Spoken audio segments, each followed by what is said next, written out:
বিগত কয়েকদিনের ধরেই প্রতিবেদনে আমরা দেখিয়ে যাচ্ছি চাকরিহারা শিক্ষক শিক্ষিকাদের প্রতিবাদ।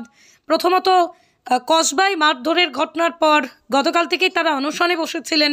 অন্যদিকে আজকে দেখা যাচ্ছে এসএসসি ভবনের সামনে চাকরিহারা সেই সমস্ত শিক্ষক শিক্ষিকারা পুলিশদের কৃতকার্যের জন্য পুলিশদের গোলাপ দিচ্ছেন। শিক্ষক শিক্ষিকারা তারা অত্যন্ত ধৈর্যশীল, অভিনবভাবে গোলাপ দিতে গিয়েছিলেন, কিন্তু পুলিশ স্বাভাবিকভাবেই সেই গোলাপ নেয়নি।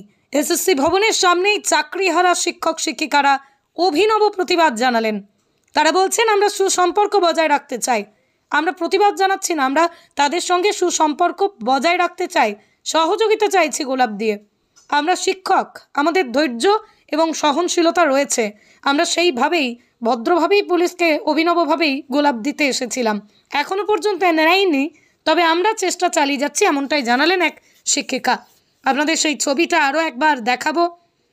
গত পরশু দিনেই সেই ঘটনা, তারপরে গতকাল থেকে তারা অনশনে বসেছিলেন, সেই ছবিও আপনাদের দেখিয়েছিলাম। আজকে যে ছবি দেখাচ্ছি, এসএসসি ভবনের সামনেই চাকরিহারা শিক্ষক শিক্ষিকারা পুলিশদের গোলাপ দিয়ে অভিনব প্রতিবাদ।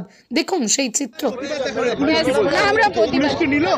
না, এখনো পর্যন্ত ওরা গ্রহণ করেননি, কিন্তু আমরা চেষ্টা চালিয়ে প্রতিবাদ না, আমরা সুসম্পর্ক বজায় রাখতে চাইছি, আমরা সহযোগিতা রাখতে চাইছি, আর কিছুই না। আমরা প্রতিবাদ করছি। পুলিশ কি আপনাদের